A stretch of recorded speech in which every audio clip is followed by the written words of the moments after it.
Has anyone else here got something to read from someone else that couldn't attend tonight on wind, pertaining to wind turbines? If not, we've got a handful that have signed up for solar. I'm gonna go ahead and move forward with them. We've been here almost an hour and a half, so we'll keep it moving.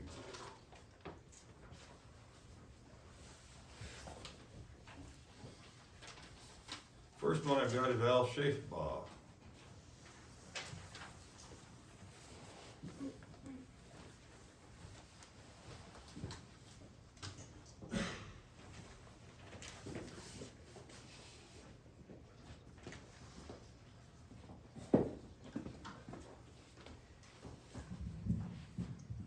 My name is Al Schaefbaugh. I live in Dyson, Iowa. I've been a farmer all my life. As far as solar goes on farmland, it would be the last thing that should ever be done to farmland. Solar will take the whole farm, won't leave space to farm any inch of it. It will be totally consumed by the solar.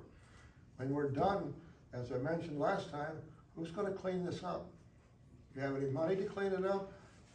I feel very sorry for the people that sign up to do solar or wind, because they're the ones that are getting taken advantage of. Because then their grandkids will get stuck with a 60-foot, 600-foot tower that's gotta have a light on the top of it.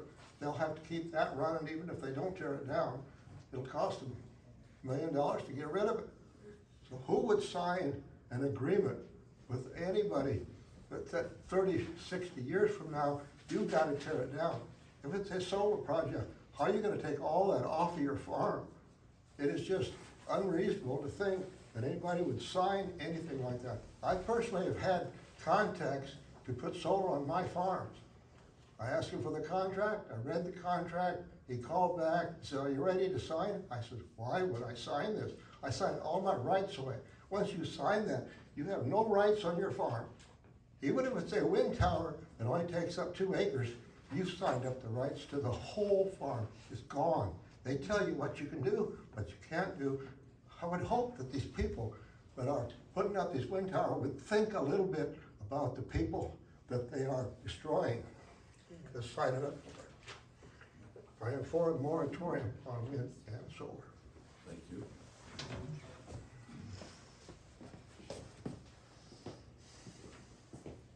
Heather. I'm not gonna pronounce your last name, I'll get it wrong. You're good. Oh, Knievel? Knibbel. Knievel, yep, Knievel and bits. Like Knievel. All right, Heather Knievel again, from Rural Chair. So industrial solar, I know that's somewhat new of a topic. We do not currently have any good industrial solar ordinances. We do have a solar ordinance that was added a couple years ago, but nothing good about industrial. So we've seen what our neighbors in Iowa to the east have going on. There's some lawsuits now after the fact.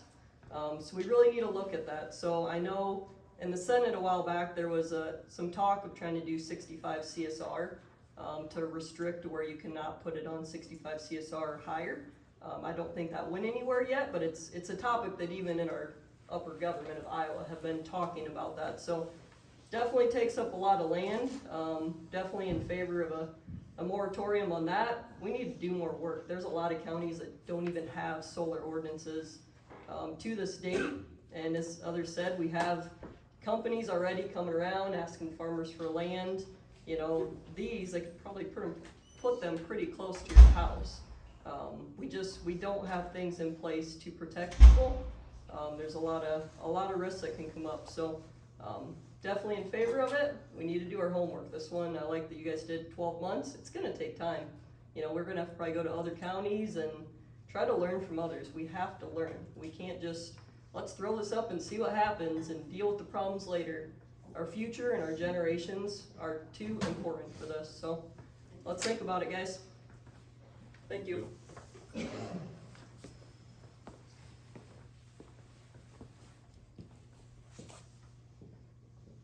Looks like the next one is Scott Snyder on solar.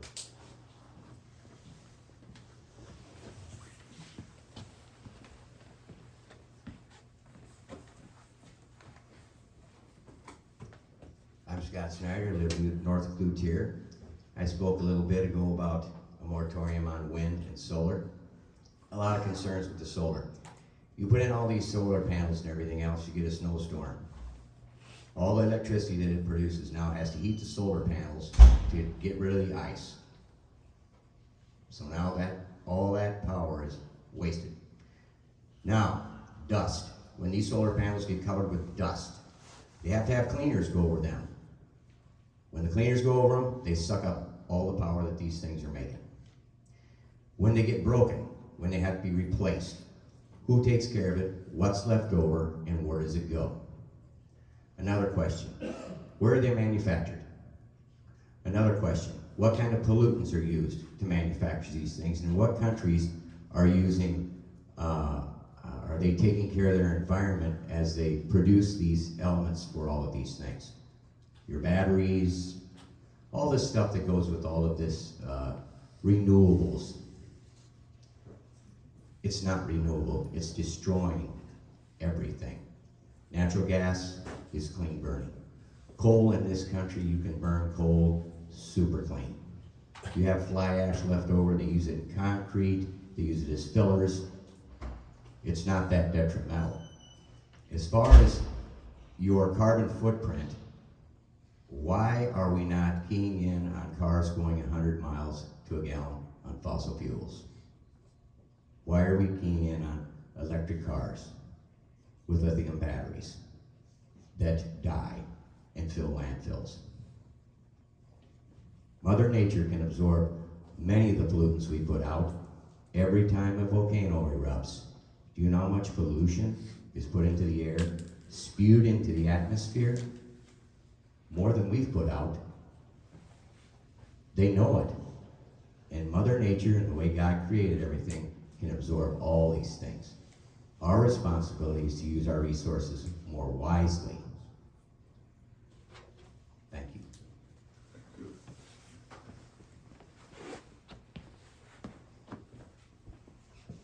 Janet Wilson on solar.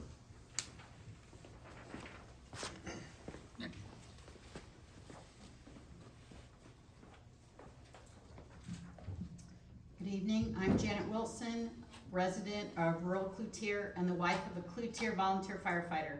I'm speaking tonight in support of a moratorium on commercial solar projects until Tama County can reverse its outdated ordinance. Firefighter safety is jeopardized by solar panels with electrocution as a genuine hazard, as well as toxic chemicals released into the atmosphere. It is not well known that insurers are becoming more reluctant to cover solar panels. Insurers feel the solar industry may be underestimating the risk of fire at solar projects, partly due to lack of data in this relatively new industry, but some also question if fires at solar projects are just being underreported. With exponential growth in the renewable energy sector, as well as aging infrastructure, the number of fire occurrences will only increase. There were 155 solar panel fires since 2015, with 71 of those being commercial. Fires rose 36% from 2017 to 2018, according to the U.S. Fire Administration. Owners often rely on their insurance provider to cover the losses rather than implementing fire suppression technology. Owners should include in their solar projects inspection and testing by third parties, incorporate additional safety components whenever possible, create standardized quality assurance measures, and ensure that defective or prematurely aged components are promptly replaced. Please work to incorporate these safety measures into our Tama County commercial solar ordinance before any further permitting is done. Thank you.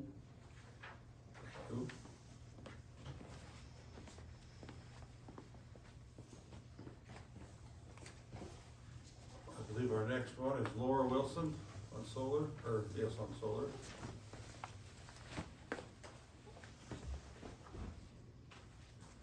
Hello again, my name is Laura Wilson from Dysart, and I support a recommendation for a moratorium for new industrial solar projects in Tama County. I do not feel that Tama County or its citizens are protected with what we currently have. Many of the same issues that people have come up with for wind ordinances are also the same issues as with industrial solar. Prime farmland of CSR 70 or higher should not be taken out of production for the immense length of time that comes with the solar easements. As Al mentioned, it does take up the entire farm in most cases with the solar. Like with industrial wind ordinances, there is no complaint process or compliance enforcement detailed in our current ordinances. And also, similar to industrial wind, there is no language in our zoning ordinances to ensure decommissioning of solar projects. I'm not against farmers utilizing individual solar projects in their yards or their farm buildings, but industrial solar projects take prime farmland out of production and are not covered in our current ordinances. Please recommend a moratorium on new solar projects. Thank you. Thank you.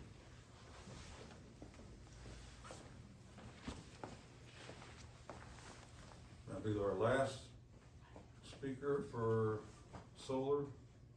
Concerning the solar ordinances is Kathy Kraft-Hartman.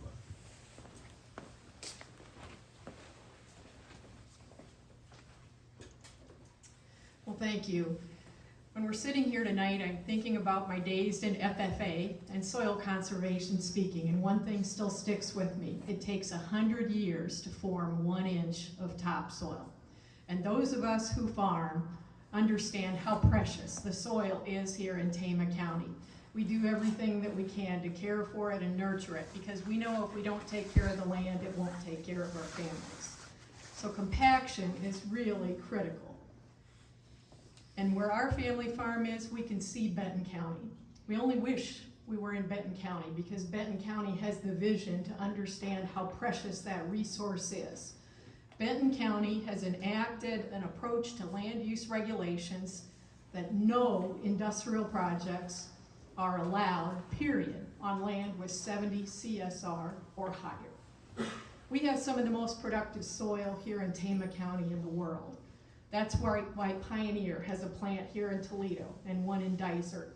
And seed corn is grown in Tama County that provides the corn around the world. Solar takes more land out of production even than wind. Agriculture is #1 in this county. It is, it was, it always will be. And some of these short-term operations that are here today and gone tomorrow are here for their pockets, not ours, and not our livelihood and that of our future generations. Those of us who raise crops and livestock understand what it takes to earn an honest living. And we understand how important land use issues are. We also understand, as evidenced by the capacity overflowing crowd here in this room, it's time for Tama County to get serious about our land use regulations, learn from others, and not sit back and say, I wish I would have done something, or if I would have only known, or I didn't realize what it's really like you hear in every county that has industrial wind or industrial solar. There's nobody here from Tama County tonight that has spoken up in favor of either commercial wind or commercial solar. You're hearing from outsiders only who have their own interests at stake. So please consider doing the right thing. And again, if you are in the business of industrial wind or industrial solar, what are you afraid of? If the county takes a pause to simply stop any new permitting, learn from others, take the time to get it right, so that you can truly look yourself in the eye and look in the eye of all the people here in the room and know that you are doing right by the people who live here and the future generations of people who live here. Thank you. No, that's exactly why you're here. That's exactly why it took 3 attorneys from Des Moines.